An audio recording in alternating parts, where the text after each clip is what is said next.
नमस्कार, ABC channel में आपका स्वागत है। मैं हूं सचिन श्रीवास्तव और आप मेरे साथ देखेंगे आजमगढ़ से जुड़ी खबरें।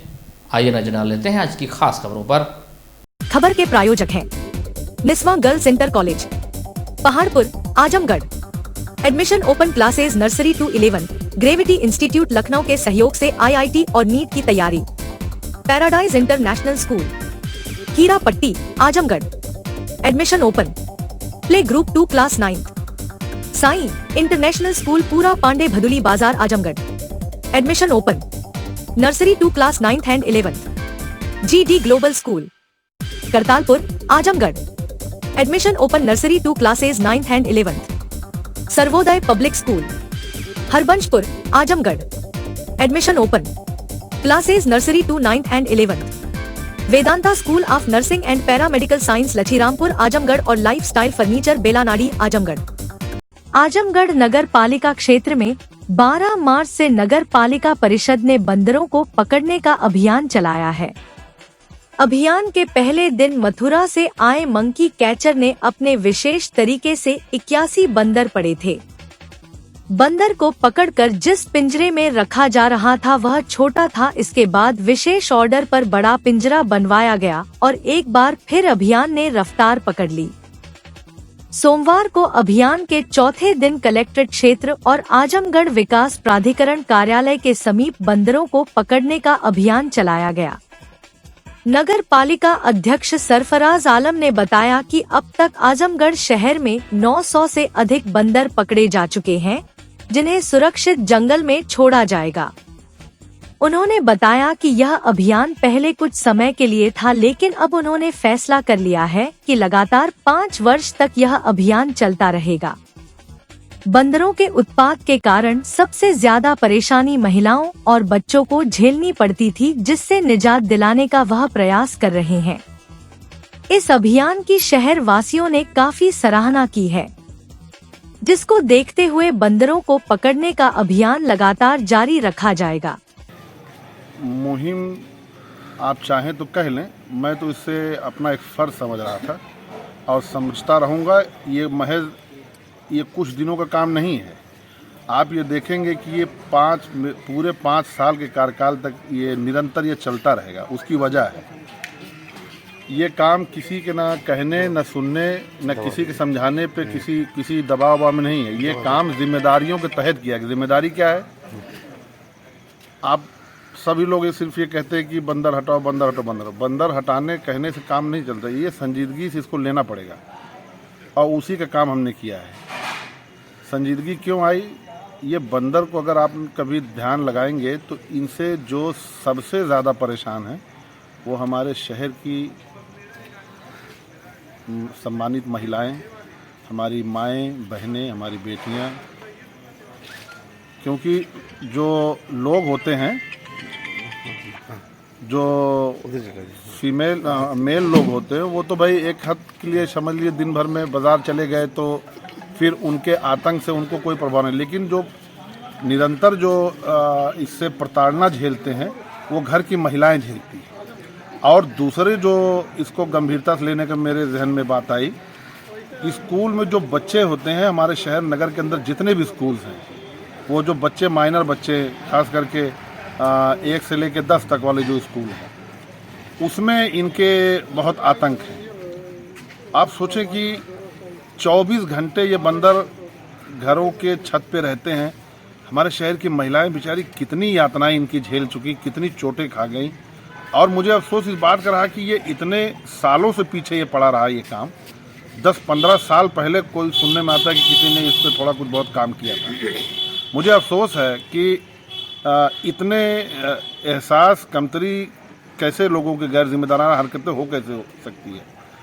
मैं आपको ये ज़बान देता हूँ कि इस काम को जिस तरीके से मैंने शुरू किया, जिस तरीके से शहर में मैं जाता हूँ, मर्दों से ज़्यादा महिलाएं जो है आके हमारे कार्यालय तक धन्यवाद करने चली आए, तो मुझे एहसास हुआ कि ये कदम बिल्कुल सार्थक था। और महिलाओं के सम्मान में, शहर की पूरी महिलाओं के सम्मान में, हमारी माएँ बहनें बेटियाँ सभी लोगों की सुरक्षा के दृष्टिकोण से देखा जाएगा तो आप ये देखेंगे कि 5 साल ये निरंतर ये काम हम करते रहेंगे और हर साल हम बंदर हटाने का शहर से काम करते रहेंगे। ये विशेष महिलाओं हमें लगता है आज चौथा रोज़ है। चौथे रोज़ में लगभग हम 900 के ऊपर हम बंदर पकड़ चुके हैं। आजमगढ़ के जिला आबकारी अधिकारी पवन कुमार ने बताया कि होली के मद्देनजर आबकारी विभाग की तरफ से आचार संहिता लगने से पूर्व 13 मार्च से 31 मार्च तक एक विशेष अभियान चलाया जा रहा है। उन्होंने बताया कि अवैध शराब के अड्डे, भंडारण, परिवहन इन सब की जांच की जा रही है। लगातार टीम गठित कर जगह जगह चेकिंग अभियान चलाया जा रहा है। इसके अलावा आबकारी विभाग की दुकानों पर भी सघन चेकिंग की जा रही है कि कहीं इसके संचालक या सेल्समैन की संलिप्तता से कम गुणवत्ता वाली या नकली शराब की न बिक्री होने पाए। वहीं उन्होंने कहा कि चुनाव के मद्देनजर यह भी देखा जा रहा है कि आबकारी विभाग की दुकानों पर सामान्य से कम या सामान्य से ज्यादा बिक्री अगर होती है तो इसके क्या कारण हैं। उन्होंने कहा कि अगर कम बिक्री हो रही है तो इसका मतलब है कि कहीं न कहीं उस क्षेत्र में अवैध शराब का वितरण हुआ है। इसके अलावा ज्यादा बिक्री हो रही है तो इसका यह भी आशय हो सकता है कि मतदाताओं को लुभाने के लिए प्रत्याशी की तरफ से यह किया जा रहा है। इन सब को लेकर सतर्कता बरती जा रही है। सुनते हैं जिला आबकारी अधिकारी ने क्या जानकारी दी। आचार संहिता लगने की पूर्व ही हमारे शासन ने आबकारी विभाग ने 13 मार्च से 31 मार्च तक का एक विशेष अभियान चला रखा है, जिसमें हमें जनपद में जो भी अवैध शराब के अड्डे हैं, बिक्री है, कहीं पर भी भंडारण है, परिवहन है, इनको सबको गहन रूप से जांचना है, चेक करना है और जो भी अगर कहीं पाया जाए तो उसके खिलाफ आवश्यक कार्रवाई करनी है, जिसके लिए हम लोगों ने टीम बना दी है, निरंतर रूप से कार्रवाई कर रही है। अवैध शराब के अतिरिक्त हमें अपनी दुकानों पर भी सघन निरीक्षण करना है कि ऐसा तो नहीं कोई लाइसेंसी या कोई सेल्समैन अवैध लाभ कमाने के लालच में गुणवत्ता विहीन शराब रख ली हो, नकली शराब रख लिया हो। इस तरह की चीज़ें हम लोग भी अनवरत रूप से कर रहे हैं और आचार संहिता लगने के पहले ही हमारा अभियान शुरू हो चुका है। सर, होली भी करीब है, उसको मद्देनजर रखते हैं, कैसी है ये अभियान? होली के मद्देनजर ही शुरू किया गया है। सर, जैसे चुनाव के दौरान अधिक बिक्री होती है उस पर सब क्या नहीं, ये निर्देश दिए गए हैं कि अधिक बिक्री पर भी हमें देखना है और कम बिक्री पर भी देखना है। अगर कम बिक्री होती है तो ये माना जा सकता है कि चुनाव की आड़ में हो सकता है बाहर की शराब उस क्षेत्र में बट गई हो, जिससे हमारी दुकानों की शराब नहीं बिक रही है और अधिक बिक्री हो रही है। इसका मतलब ये भी अंदाज़ा लगाया जा सकता है या कयास लगाया जा सकता है कि इसका दुरुपयोग चुनाव में प्रत्याशी या मतदाताओं को लुभाने के लिए हो सकता है, जिस पर हम लोग नज़र रखे हुए हैं। समाजवादी पार्टी ने आजमगढ़ सदर सीट से लोकसभा चुनाव के लिए सैफई परिवार से आने वाले धर्मेंद्र यादव को एक बार फिर से मैदान में उतारा है। पूर्व सांसद धर्मेंद्र यादव 2022 के लोकसभा उपचुनाव में भाजपा प्रत्याशी दिनेश लाल यादव निरहुआ से चुनाव हार गए थे। शनिवार को सपा ने एक बार फिर से उन्हें प्रत्याशी घोषित किया है, लेकिन 3 दिन बीत जाने के बाद भी धर्मेंद्र यादव आजमगढ़ नहीं आए, जिसको लेकर भारतीय जनता पार्टी ने धर्मेंद्र यादव पर निशाना साधा है। भाजपा जिला उपाध्यक्ष आजमगढ़ ब्रजेश यादव का कहना है कि धर्मेंद्र यादव हारी हुई सेना के लूटे पिटे सिपाही हैं। 2019 के लोकसभा चुनाव में बदायूं में हार मिली, इसके बाद 2022 के उपचुनाव में आजमगढ़ में भी वह हार गए। इसके बाद उनका मनोबल इस कदर गिर गया है कि उनकी हिम्मत आजमगढ़ आने की नहीं हो रही है।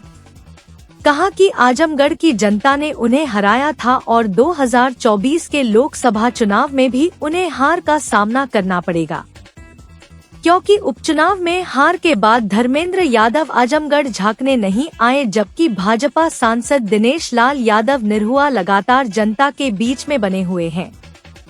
भाजपा जिला उपाध्यक्ष ने इस बात से इनकार किया कि शाह आलम गुड्डू जमाली के सपा में शामिल होने से लोकसभा के चुनाव के परिणाम पर कोई असर पड़ेगा। कहा कि सपा चाहे जितना जोर लगा ले, भारतीय जनता पार्टी ही चुनाव जीतेगी। जानकारी के अनुसार धर्मेंद्र यादव 21 मार्च को आजमगढ़ आएंगे और 23 मार्च तक आजमगढ़ लोकसभा की सभी 5 विधानसभा क्षेत्रों में जनसंपर्क करेंगे, जिसको लेकर सोमवार को सपा कार्यालय में बैठक की गई। यादव जी जो है वो हारी हुई सेना के लूटे पिटे सिपाही हैं और उनको इतनी हार मिली है। एक तो वो अपने घर में हारे बदायूं में, वहाँ हारने के बाद जब आजमगढ़ आए उनको लगता था कि आजमगढ़ के लोग उनको सिर माथे बिठा लेंगे, लेकिन यहाँ के लोग बहुत ही डेमोक्रेटिक हैं, बहादुरों की कौम रहती है यहाँ पे, वीरों की धरती है आजमगढ़। उन्होंने कहा कि किसी बाहरी का यहाँ कोई काम नहीं है और हरा के उनको यहाँ से भेज दिया। अब उनका मनोबल इतना टूट चुका है, इतने लूटे पीटे और निराश हो चुके हैं कि उनकी हिम्मत नहीं है कि वो आजमगढ़ में कदम रख सकें। और अगर आजमगढ़ में आते हैं तो एक बार फिर इतिहास दोहराया जाएगा। एक बार आजमगढ़ की जनता ने उनको वापस लौटाया था और इस बार भी लौटाएगी वापस खाली हाथ। जो हार का कारण थे उनकी हार का, गुड्डू जमाली को तो उन्होंने पार्टी में शामिल करा लिया है, तो अब तो कह रहे हैं एक तरफा मुकाबला हमारा है, कोई मुकाबला नहीं है हमारा बीजेपी से। नहीं, गुड्डू जमाली का 2.5 लाख वोट गुड्डू जमाली के पास था। गुड्डू जमाली के पास आप ये जानते हैं, यहाँ सारे लोग जानते हैं कि यहाँ पे बहुजन समाज पार्टी का बहुत गढ़ रहा है और उनके पास काफ़ी संख्या में वोट थे। तो गुड्डू जमाली को जो वोट मिले 2,64,000 वोट मिले थे और 50,000 वोट हर विधानसभा में कम से कम बहुजन समाज पार्टी का है। तो उस हिसाब से अगर देखें हम तो 2.5 लाख वोट तो उनको बहुजन समाज पार्टी का मिला था। 15-16,000 वोट लेके आए थे वो, तो 15,000-16,000 वोट लेके जाएंगे वो समाजवादी पार्टी में। और बाकी अब पानी दरिया बहुत बह चुका है और चीज़ें बहुत बदल चुकी हैं। हमारी सरकार ने जो काम किया है, योगी और मोदी जी की सरकार के काम के कारण बहुत गरीब तबके के लोग, साधारण लोग, वो आज भारतीय जनता पार्टी के साथ आके खड़े हो गए हैं और उनको उनकी पूरी शुभकामना है, उनकी पूरी कोशिश है कि एक बार फिर देश के प्रधानमंत्री आदरणीय नरेंद्र मोदी जी बने। तो सबका आशीर्वाद हमारे साथ है। इस बार फिर हम जीतेंगे और धर्मेंद्र यादव हार के बुरी तरह पराजित होकर आजमगढ़ की गलियों से गुजरेंगे। अब तक टिकट घोषणा हो चुकी है और धर्मेंद्र यादव आजमगढ़ आए नहीं, क्या वजह मानते हैं? देखिए, आदरणीय योगी जी ने एक्सप्रेस वे बनवाया इसलिए कि आजमगढ़ के लोग 2.5 घंटे में लखनऊ पहुंच जाए और लखनऊ से लोग 2.5 घंटे में आजमगढ़ आ जाएं। लेकिन वो दूरी तय करने में धर्मेंद्र यादव को इतना समय लग रहा है, उसका साफ अर्थ है कि उनका दिल बहुत मायूस है, वो यहाँ आना नहीं चाहते, उनका मनोबल टूटा हुआ है और वो हार के भय से यहाँ नहीं आ रहे हैं। जबकि हमारे दिनेश लाल यादव जी लगातार जनता के बीच में जा रहे हैं, सर्व धर्म और समाज के बीच में जा रहे हैं और लोगों का जिस तरह से प्यार उनको मिल रहा है, एक बार फिर दिनेश लाल यादव जी यहाँ से जीत करके जाएंगे लोकसभा में। रास्तों कहाँ गए वो लोग जो मेरे आदाब पे कहते थे कि जीते रहिए। प्रख्यात कथाकार मार्कंडेय के बारे में यही सच है। वह दैहिक रूप से भले ही दूर हो गए हों, शाब्दिक उपस्थिति कहती है मार्कंडेय मौन नहीं हुए हैं। कवि, कथाकार हो या फिर राजनीतिज्ञ, बुद्धिजीवी, रंगकर्मी से लेकर एकांकी कुंज के करीब के रिक्शे वाले, खोमचे वाले, पान वाले, ड्राइवर, सब्जी वाले, दादा सभी के दुलारे थे। अपने रचना संसार की तरह ही सिर्फ नामवर ही नहीं, आम आदमी से भी उनका आत्मीय रिश्ता था। आम जन मानस से लेकर ग्रामीण जीवन और सामाजिक मुद्दों पर अपने धारदार लेखन से उन्होंने पाठकों के बीच अमिट छाप छोड़ते हुए गहरी पैठ बनाई थी। और उन्हीं की पुण्यतिथि पर सोमवार को शिबली मंजिल के सभागार में इस समारोह का आयोजन किया गया। प्रख्यात हिंदी कहानीकार मार्कंडेय की पुण्यतिथि 18 मार्च को है, जिनकी स्मृति में जनपद में यह संवाद गोष्ठी का आयोजन किया गया। यहाँ मार्कंडेय स्मृति संवाद के अंतर्गत मार्कंडेय का कथा लोक विषयक गोष्ठी का आयोजन किया गया। इसमें काशी विद्यापीठ वाराणसी से प्रोफेसर सुरेंद्र प्रताप, बनारस हिंदू विश्वविद्यालय से प्रोफेसर नीरज खरे, मुंबई विश्वविद्यालय से डॉक्टर इंदिवर व टीडी कॉलेज से डॉक्टर सरोज सिंह का आगमन हुआ। आमंत्रित विद्वानों ने अपने संवाद से मार्कंडेय की कहानियों और उपन्यासों के मर्म को व्याख्यायित किया।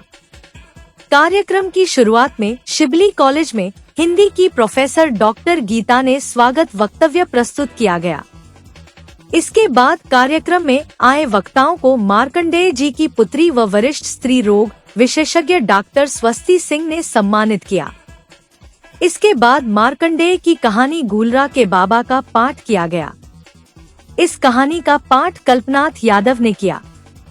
वक्ताओं ने कहा कि मार्कंडेय भले ही बहुत जल्दी गांव छोड़कर शहर आ गए थे, लेकिन गांव की याद उनकी रचनाओं में हमेशा जीवित रही। गांव का परिवेश, किसानों, मजदूरों की तकलीफ और जमींदारों की तानाशाही, उन्होंने सभी कुछ को करीब से देखा, समझा था। यही विषय उनकी रचनाओं में अर्थ और आकार लेते रहे। उन्होंने कहा कि मार्कंडेय भारतीय ग्रामीण यथार्थ के कहानीकार थे, लेकिन यथार्थ को देखने की वर्ग दृष्टि के कारण उन्होंने गांव के सामंतों, बड़े जमींदारों और उन छोटे किसानों और मजदूरों की बात कहानियों में उतारी। वह गांवों की सहजता और मनुष्य स्वभाव को बारीकी में परखने वाले कथाकार थे। वक्ताओं ने कहा कि मार्कंडेय जी ने हमेशा नए लेखकों को खूब प्रोत्साहित किया।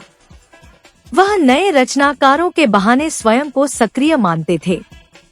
नई कहानी के दौरान उनके साथ इलाहाबाद में भी त्रयी बनी थी, जो टूट गई। उन्होंने गांव के अनुभवों को अपनी रचनाओं में सक्रियता से उतारा। वह अच्छे कथाकार, अच्छे संपादक ही नहीं, अच्छे व्यक्ति भी थे। प्रेमचंद और अमरकांत की परंपरा पर ही आगे चले मार्कंडेय ने किसानों के दर्द को जिस तरह से अपनी रचनाओं में दिखाया है, वह आज भी प्रासंगिक है। वह आम लोगों और सांप्रदायिकता के योद्धा लेखक थे। मार्कंडेय, कमलेश्वर और दुष्यंत कुमार की दोस्ती साहित्य जगत में बहुत प्रसिद्ध रही। इस प्रोग्राम में मार्कंडेय कथा संवाद में मुझे इसलिए आमंत्रित किया गया है कि मेरा जो शोध कार्य है वह प्रेमचंद पर है, भारतीय मुक्ति आंदोलन और प्रेमचंद। और क्योंकि मार्कंडेय जी के निर्देशन से, उन्हीं की प्रेरणा से मैंने हिंदी विषय में इलाहाबाद विश्वविद्यालय से एमए किया और उन्हीं के मार्गदर्शन में मैंने इस विषय को भी चुना था। प्रेमचंद पर मैंने काम किया था और मार्कंडेय जी भी प्रेमचंद परंपरा के कथाकार रहे हैं और उनको बहुत नज़दीक से हमें जानने का उन्हें अवसर मिला था। इसीलिए मुझे इस कार्यक्रम में आमंत्रित किया गया है और उन पर एक विशिष्ट वक्ता के रूप में मैं उनके जीवन के अनुभवों को और उनके कथाकार के जीवन का जो संघर्ष रहा है, जिस तरह से कुछ रचनाओं को जब वो लिखते थे तो हम लोगों से जो कैरेक्टर्स होते थे उन पर वो विचार करते थे, डिस्कस करते थे। और ख़ास तौर से उनका अंतिम कहानी संग्रह जो है बीच के लोग था, जिसमें प्रिया सैनी नाम की कहानी थी, तो उसमें जो कैरेक्टर्स थे उन पर भी चर्चा करते थे। और बाद में उन्होंने एक उपन्यास लिखा था अग्निबीज, और अग्निबीज को वो 3 वॉल्यूम में लिखना चाहते थे, लेकिन क्योंकि बीच में अस्वस्थ हो गए और फिर वह अस्वस्थता लंबे समय तक चलती रही, जिसके कारण वो उपन्यास जो है केवल 1 वॉल्यूम में रहा।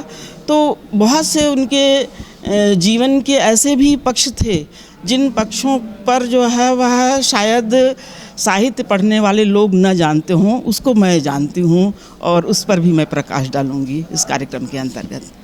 विधाओं में लिखा है। उनके लगभग 7 कहानी संग्रह हैं और 2 उपन्यास हैं, कविताएं भी लिखी उन्होंने, एकांकी भी लिखे, कहानियों की आलोचनाएं भी लिखी हैं।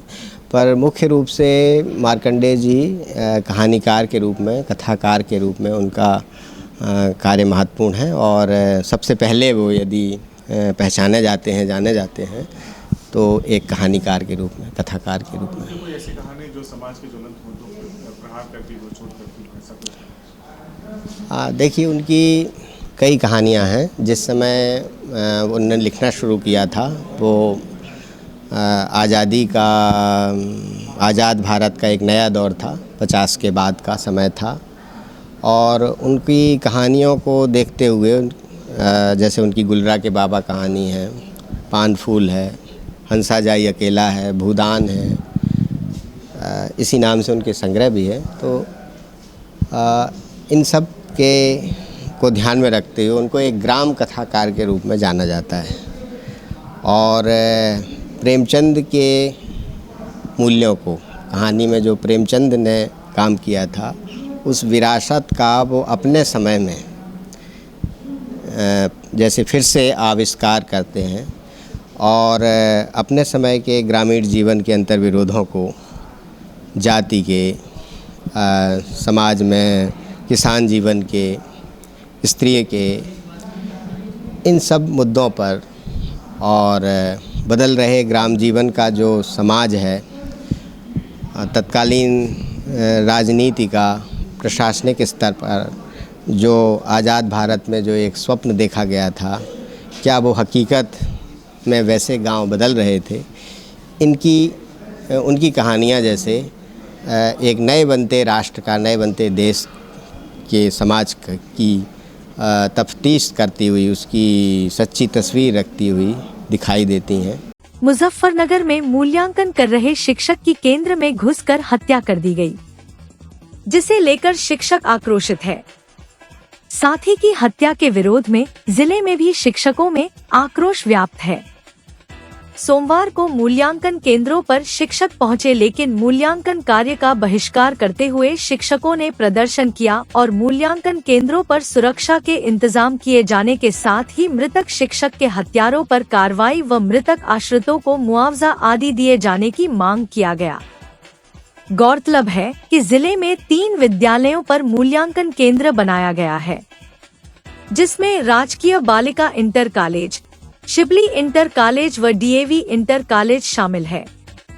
रोज की भांति सोमवार को भी मूल्यांकन कार्य में लगाए गए शिक्षक केंद्रों पर पहुंचे, लेकिन साथी शिक्षक की हत्या के विरोध में मूल्यांकन कार्य का बहिष्कार करते हुए प्रदर्शन करने लगे। मुजफ्फरनगर जिले में स्थित मूल्यांकन केंद्र पर एक शिक्षक की उसी केंद्र पर तैनात पुलिसकर्मी ने ही गोली मारकर हत्या कर दिया था। शिक्षकों का कहना था कि अभी मूल्यांकन चल रहा है और यहाँ तैनात सुरक्षा कर्मी ही जब ऐसी घटना को अंजाम दे रहा है तो हम किस तरह मूल्यांकन का कार्य करें। इतना ही नहीं, अभी आगे लोकसभा का चुनाव भी होना है, जिसमें भी शिक्षकों की ड्यूटी लगेगी और वहाँ भी सुरक्षा व्यवस्था में पुलिस कर्मी तैनात रहेंगे। ऐसे में सुरक्षित रहते हुए शांतिपूर्ण मतदान कराना भी मुश्किल होगा। आक्रोशित शिक्षकों ने पीड़ित परिवार को न्याय दिलाते हुए आरोपी के खिलाफ सख्त कार्रवाई करने व मृतक आश्रितों को मुआवजा दिलाए जाने की मांग किया। राजकीय के एक शिक्षक हैं पंकज कुमार जी, जो बनारस में कार्यरत थे। बोर्ड परीक्षा की कापियां एक जगह जिले में संकलित होती हैं। संकलित होने के पश्चात जहां पर बोर्ड निर्धारित करता है कि कापियों का मूल्यांकन इस जनपद का होगा, तो कापी लेके लोग जाते हैं। यहाँ से जनपद से कापियाँ जाती हैं। उस ट्रक पर हमारे शिक्षक रहते हैं, चतुर्श्रेणी कर्मचारी रहते हैं और सुरक्षा के लिए पुलिस के कर्मचारी रहते हैं, पुलिस बल रहता है। जो ट्रक पर जो सुरक्षा कर्मी के रूप में तैनात थे, बनारस से कापी मुजफ्फरनगर के लिए जा रही थी और जैसा हम लोगों को सूचना मिली है कि वो नशे की हालत में थे, सिपाही महोदय पूरे रास्ते भर कर्मचारियों को परेशान कर रहे थे। हमारे शिक्षक ने उनको समझाने का प्रयास किए, उतावले होकर के अपनी जो उनकी कार्रवाई थी उसकी निर्मम हत्या कर दिए गए। सिपाही ने शिक्षक की हत्या कर दी। इसका नाम पंकज कुमार है, जो वो राजकीय के शिक्षक थे। जो है आज हम लोगों ने जनपद के 3 मूल्यांकन केंद्रों पर कंडोलेंस किया है और मूल्यांकन कार्य का हम लोगों ने बहिष्कार किया है। हमारे प्रदेश नेतृत्व की मांग है कि संबंधित शिक्षक को, एक शिक्षक के परिवार को 1 करोड़ का मुआवजा दिया जाए और उसकी पत्नी, पंकज कुमार की पत्नी पहले से ही प्राथमिक में अध्यापिका है, एक अतिरिक्त नौकरी उस परिवार को दी जाए, क्योंकि पत्नी ऑलरेडी शिक्षिका के रूप में कार्यरत है। वह मृतक आश्रित का लाभ नहीं पा सकती, बच्चे छोटे हैं, तो नहीं तो अतिरिक्त रूप में उस परिवार को एक नौकरी प्रदान की जाए, जो है ये मांग है हमारे साथ। आप लोगों का मूल्यांकन जारी रहेगा या फिर कल भी आप लोग बहिष्कार करेंगे? नहीं, मूल्यांकन जारी रहेगा, मूल्यांकन जारी। केवल एक दिन के लिए? हाँ, आज का है। अब मांगे पूरी नहीं होंगी तो अगला कदम? मांगे पूरी नहीं होगी तो फिर आगे उसके लिए संघर्ष किया जाएगा। रविवार को साईं इंटरनेशनल स्कूल पुरा पांडे आजमगढ़ में बच्चों का वार्षिक परीक्षा फल वितरित हुआ, जिसमें अपनी कक्षा में प्रथम, द्वितीय एवं तृतीय स्थान प्राप्त करने वाले सभी विद्यार्थियों को उनके अभिभावकों के साथ विद्यालय के मैनेजिंग डायरेक्टर शशांक तिवारी एवं स्कूल के प्रधानाचार्य अरुण कुमार सिंह, उप प्रधानाचार्य सरोज यादव ने परीक्षा फल, शील्ड एवं मेडल देकर विद्यार्थियों का उत्साहवर्धन किया। विद्यालय के इन मेधावी छात्रों ने विद्यालय का गौरव बढ़ाया। कक्षा नर्सरी से यशिका राय प्रथम, आर्यन कुमार द्वितीय स्थान तथा कृषव पाठक ने तृतीय स्थान प्राप्त किया। LKG A से काव्य विश्वकर्मा प्रथम, त्रिषा द्वितीय स्थान तथा आयुष धुरिया ने तृतीय स्थान प्राप्त किया।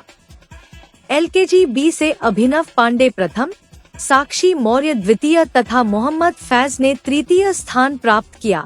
UKG से आस्था यादव प्रथम, सांगवी सिंह द्वितीय तथा शैलेश भारती ने तृतीय स्थान प्राप्त किया।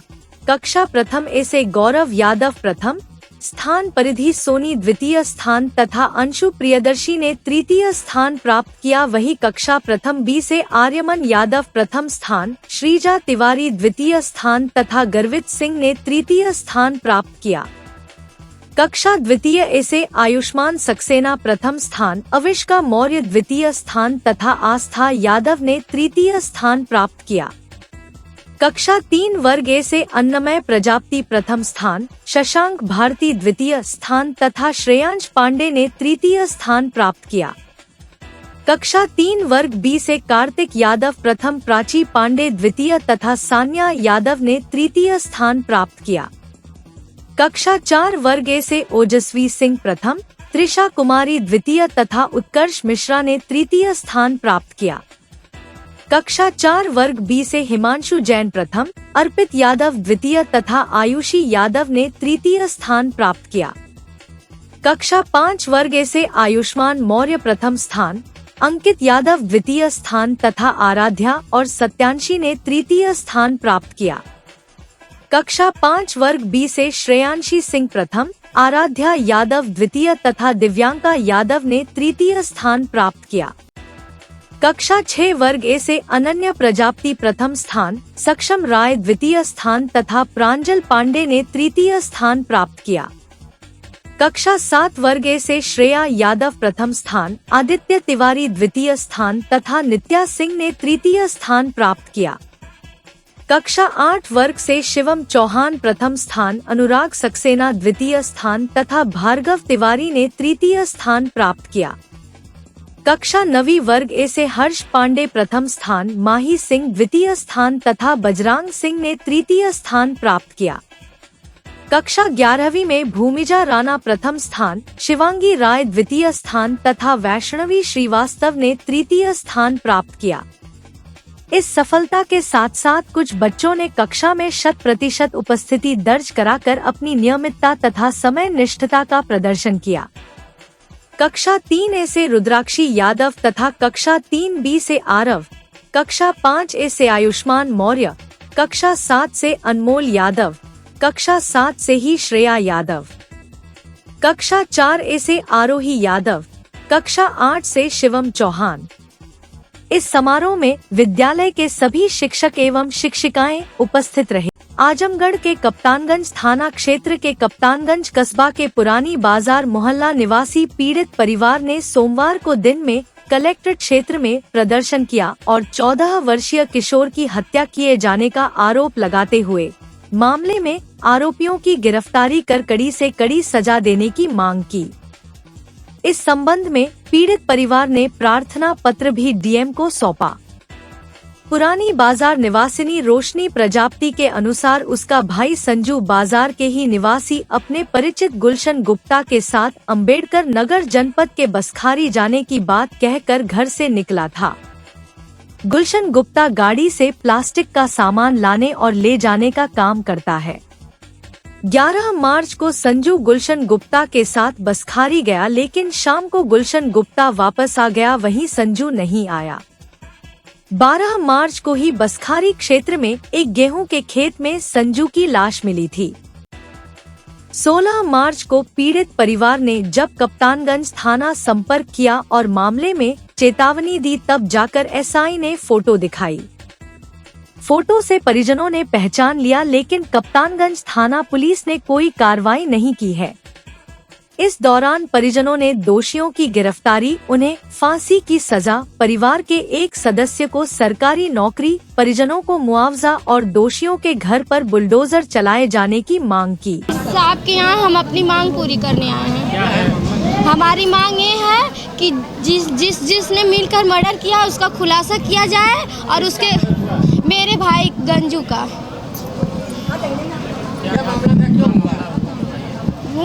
क्या मामला था, क्यों हुआ हत्या? क्या कोई मामला नहीं था, कोई मामला नहीं है। बस वो हमारे भाई को बसखारी लेकर गए थे और वहाँ से वापस नहीं लेकर आए हैं। गुलशन गुप्ता, उनके पिता सुरेंद्र गुप्ता, उनके पुत्र हैं गुलशन गुप्ता। ले गए थे वो जो प्लास्टिक का टप वप नहीं बिकता है, वही खरीदने के लिए ले गए थे। कब ले गए? दोपहर 12 बजे सोमवार 11 तारीख को।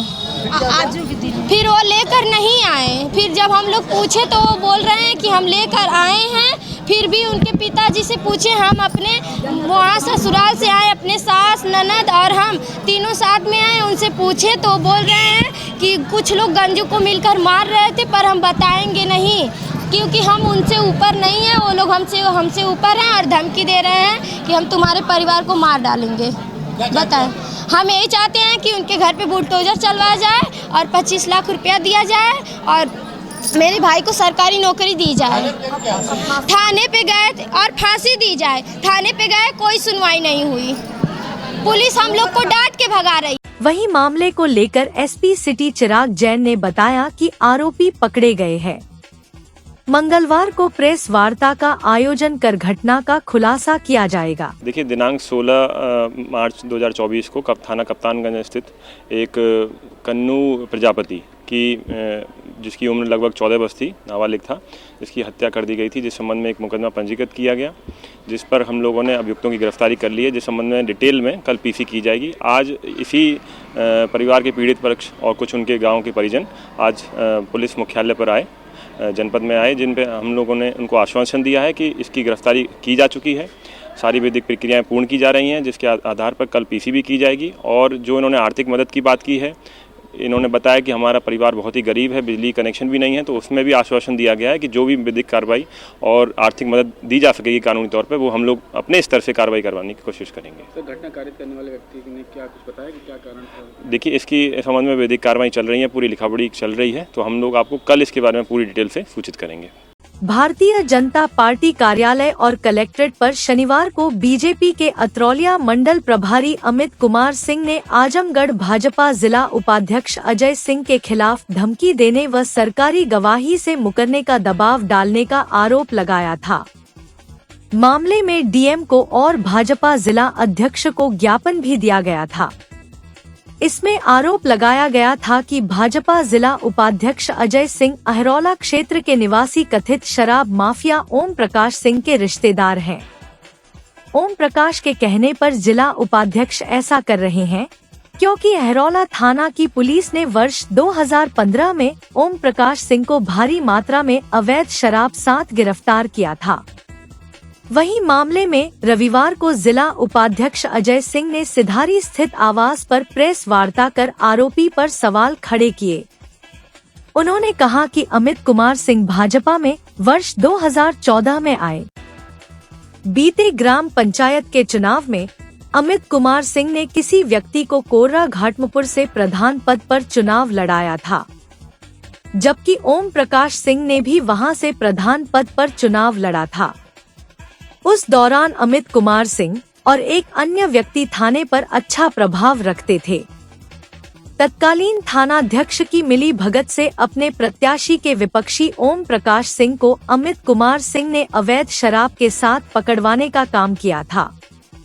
मामले में पीड़ित ओम प्रकाश सिंह अपनी पत्नी के साथ 2 वर्ष पूर्व पार्टी जिला कार्यालय पर आए थे।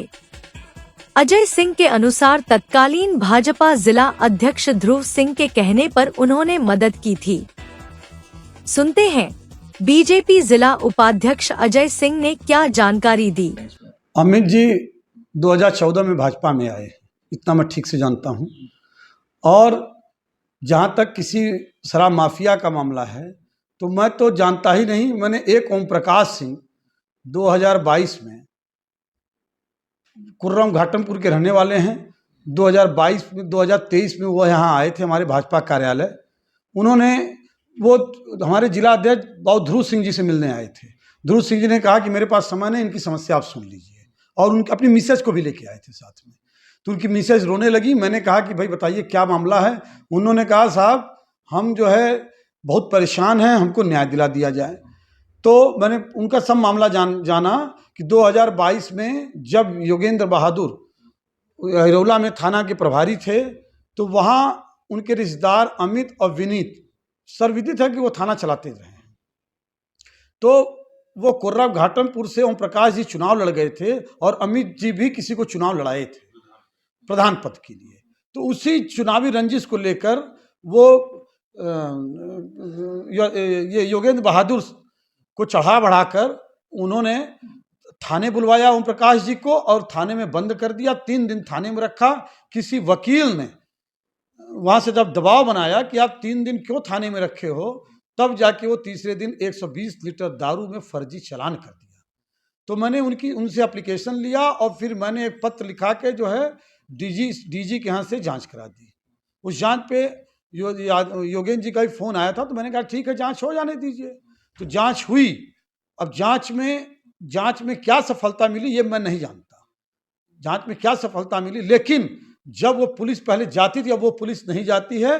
बाद में एक दिन एसपी के यहाँ हमको लोग मिले, उनके स्टाफ के लोग कहे कि निश्चित वो फंस जाएंगे, ये गलत किया है उन्होंने, ये थाना प्रभारी ने गलत किया है।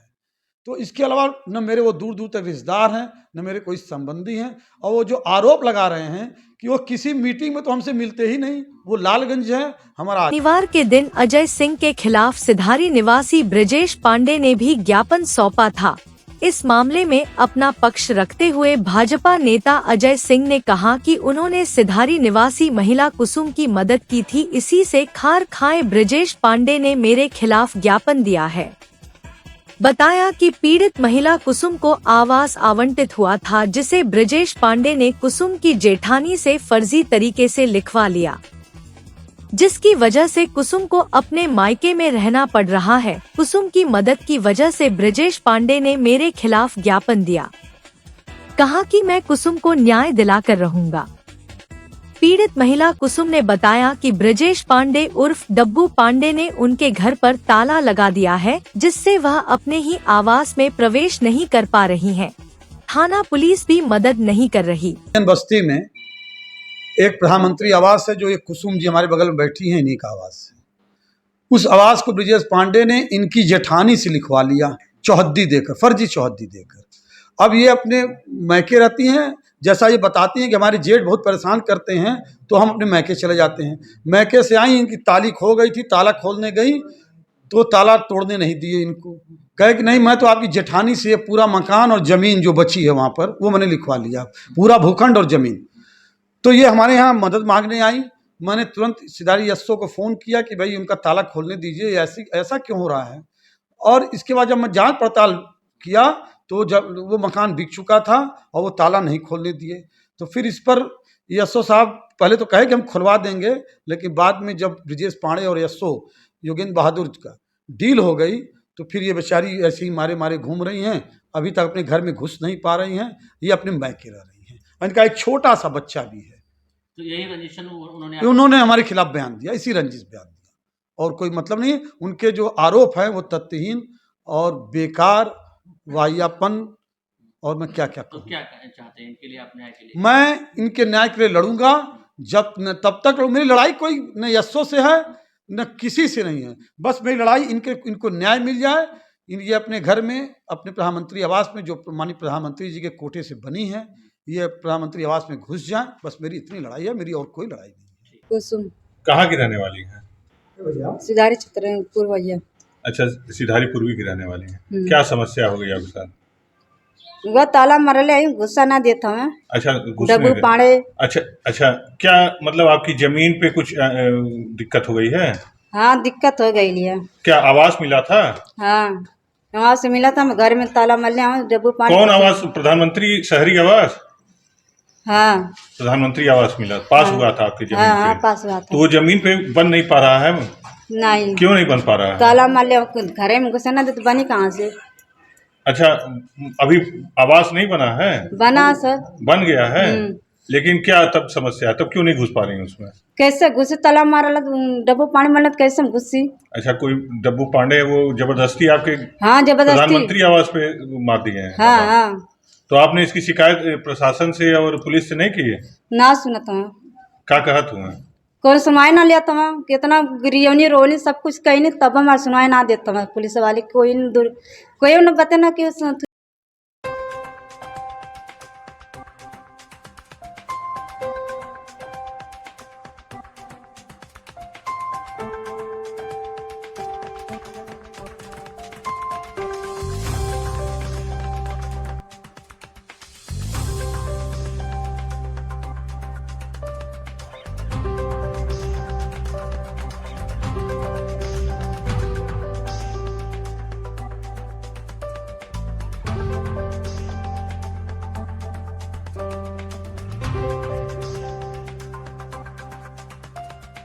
साई इंटरनेशनल स्कूल पूरा पांडे निकट आरटीओ ऑफिस भदली बाजार Azamgarh. ICSE board new Delhi से मान्यता प्राप्त। प्रत्येक क्लास में स्मार्ट क्लास की व्यवस्था, सुव्यवस्थित साइंस और कंप्यूटर लैब्स, इंडोर और आउटडोर स्पोर्ट्स फैसिलिटीज, पूरे सिटी में वाहन की सुविधा।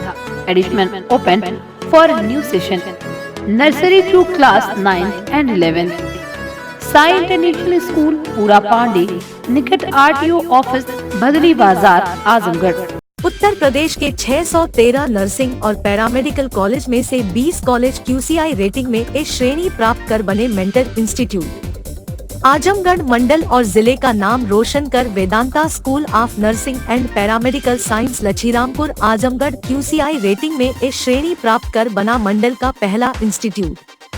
Wifi campus, smart classroom, live projects, special placement से scholarship, separate hostel for boys and girls. Admission या अन्य जानकारी के लिए संपर्क करें। Paradise International School, a CBSE board, co-ed English medium school, a place for your lovely kids in your nearby vicinity. Paradise International School focuses on the overall development of a child, academically, psychologically, as well as physically.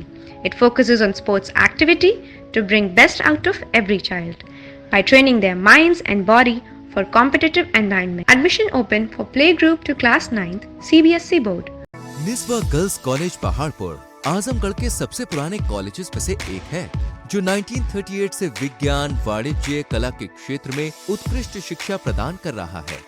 इसने कक्षा 9वीं से 12वीं तक IIT और NEET की तैयारी के लिए ग्रेविटी इंस्टीट्यूट लखनऊ के साथ इंटीग्रेटेड कक्षाएं भी शुरू की हैं। कक्षा नर्सरी से 11वीं तक प्रवेश खुला है। उच्च अनुभव वाले शिक्षकों के साथ उत्कृष्ट शिक्षण पद्धति, पूर्ण सुसज्जित कंप्यूटर लैब, पुस्तकालय और विज्ञान प्रयोगशाला, 24/7 CCTV निगरानी, पावर बैकअप। न्यू एडमिशंस के लिए फॉर्म और प्रोस्पेक्टस अवेलेबल है, तो जल्दी करें। Lifestyle furniture, Belanadi, Azamgarh.